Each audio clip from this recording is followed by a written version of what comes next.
اگر شارک سمندر کی تہہ میں پڑی انٹرنیٹ کیبل کو کاٹ دے تو کیا ہوتا ہے؟ اس سے بھی اہم بات یہ ہے کہ ہزاروں میل دور سمندر میں جہاں یہ واقعہ پیش آتا ہے تو انجینئرز اس کا پتہ کیسے چلاتے ہیں؟ یہ ویڈیو جو آپ دیکھ رہے ہیں یہ بھی انٹرنیٹ کے مرہون منت ہے۔ زیادہ تر انٹرنیٹ ٹریفک سمندر کی تہہ میں چھپی ہوئی کیبلز کے ذریعے ممکن ہے۔ یہ کیبلز ایک وسیع ڈیٹا ہائی وے بناتے ہیں جو ہماری روزمرہ زندگی کے لیے بہت ضروری ہے، پھر بھی ہم انہیں کبھی نہیں دیکھتے۔ السلام علیکم، میں اپنی ویڈیوز میں آپ کو ایک بار پھر خوش آمدید کہتا ہوں۔ زیر سمندر کیبل نیٹ ورک بہت زیادہ ہے جو پوری دنیا کے براعظموں کو آپس میں جوڑے ہوئے ہیں۔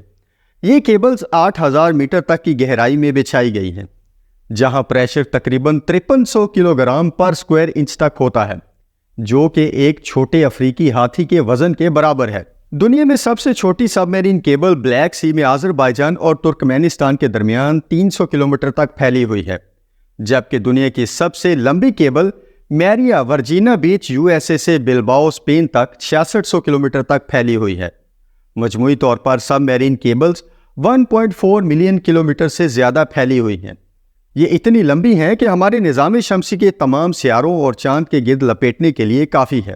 اتنی گہرائی میں کیبل بچھانا واقعہ ہی میں ایک مشکل کام ہے۔ سب میرین کیبلز کو نصب کرنے پر فی کلومیٹر لاگت تقریباً 2.5 ملین US آتی ہے۔ کل لاگت اس سے بھی کہیں زیادہ ہوتی ہے۔ اگرچہ سیٹلائٹ نظریاتی طور پر عالمی رابطے کے لیے کیبلز کی جگہ لے سکتے ہیں، لیکن یہ بہت کم فائدہ مند ہے۔ اس وقت دنیا بھر میں 493 سب میرین کیبلز ہیں، جن میں سے ہر ایک 4000 tera byte data per second تک ہینڈل کرنے کی صلاحیت رکھتی ہے۔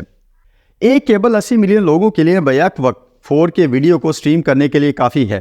ایک سیٹلائٹ اس کے مقابلے میں صرف 24,000 لوگوں کو 4K سٹریم فراہم کر سکتا ہے۔ سب میرین کیبلز کی صلاحیت سے مقابلے کے لیے ہمیں سیٹلائٹ کی ایک بہت بڑی تعداد کی ضرورت ہوگی، جو مہنگے اور انہیں چلانا کافی مشکل ہوگا۔ اگر یہ تباہ ہو جائے تو اسے تبدیل کرنے کے لیے تقریباً 400 ملین امریکی ڈالرز کی لاگت برداشت کرنا پڑے گی۔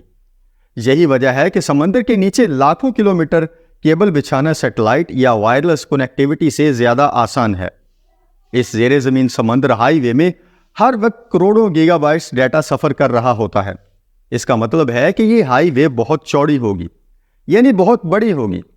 یہ کیبلز عام گھریلو فائبر آپٹک کیبل سے زیادہ موٹی ہوں گی، لیکن ایسا بالکل بھی نہیں ہے۔ سب میرین کیبلز حیران کن طور پر پتلی ہوتی ہیں۔ اصل فائبر آپٹک کور جو ڈیٹا لے جاتا ہے انسانی بال کی طرح ہوتا ہے۔ یہ حفاظتی بیرونی تہہ میں بند ہوتا ہے۔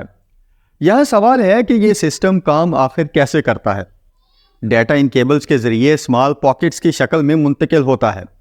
آپ کی کمپیوٹر کے ڈیٹا کو ٹرانسمیٹر کے ذریعے الیکٹرک سگنل سے لائٹ سگنلز میں تبدیل کرتا ہے۔ ٹرانسمیٹر یہ کام LED یا لیزر لائٹ کے ذریعے سر انجام دیتے ہیں۔ یہ اسمال پیکٹس بائنری کوڈ 0 اور 1 کی شکل میں ہوتے ہیں۔ روشنی ایک عمل کے ذریعے فائبر آپٹک کور میں سفر کرتی ہے جسے ٹوٹل انٹرنل ریفلیکشن کہتے ہیں۔ دوستو، طویل فاصلے پر روشنی کے سگنلز کمزور ہو جاتے ہیں، اس لیے سگنلز کو بڑھانے کے لیے کیبلز کے ساتھ ہر 100 کلومیٹر پر ریپیٹرز لگائے جاتے ہیں۔ 1,00,000 وولٹ کا ایک DC کرنٹ ان ریپیٹرز کو کیبل کی تانبے کی تار کے ذریعے طاقت فراہم کرتا ہے۔ کیونکہ سمندر کی گہرائی میں بجلی کے کوئی ذرائع نہیں ہوتے، fibre optic cables wave length division multi plexing کا استعمال کرتے ہوئے بیک وقت متعدد سگنل لے جا سکتی ہے، جہاں روشنی کے مختلف رنگ ہر ایک علیحدہ ڈیٹا سٹریم کی نمائندگی کرتا ہے۔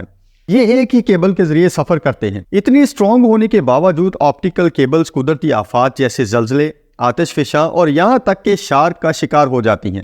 لیکن سب سے زیادہ نقصان ماہی گیری کی سرگرمیوں سے ہوتا ہے۔ سمندر کی تہہ کے ساتھ گھسیٹا جانے والا ماہی گیری کا بڑا سامان غلطی سے کیبلز کو کاٹ سکتا ہے یا انہیں نقصان پہنچا سکتا ہے۔ تو ان خراب شدہ کیبلز کو کیسے مرمت کیا جاتا ہے؟ پہلا چیلنج یہ پتہ لگانا ہوتا ہے کہ کیبل ٹوٹی کہاں سے ہے۔ انجینئرز ایک آلہ استعمال کرتے ہیں جسے optical time domain reflective meter کہا جاتا ہے، جو کیبل کے ذریعے لائٹ پلس بھیجتا ہے۔ اگر کیبل خراب ہو جاتی ہے تو لائٹ پلس واپس آ جاتی ہے، اور واپس آنے میں جو وقت لگتا ہے اس سے جگہ کی نشاندہی کرنے میں مدد ملتی ہے۔ دوستو، انسیڈنٹ ہونے کے بعد کیبل کا معائنہ کرنے کے لیے گاڑیاں ROVs تعینات کی جاتی ہیں۔ خراب حصے کو احتیاط سے کاٹ کر ایک نئی کیبل لگا دی جاتی ہے، جس کو بڑی احتیاط کے ساتھ لگایا جاتا ہے، کیونکہ فائبر آپٹک کور شیشے سے بنا ہوتا ہے اگر ضروری ہو تو مناسب رابطے کو یقینی بنانے کے لیے کچھ اضافی کیبلز کا بھی استعمال کیا جاتا ہے۔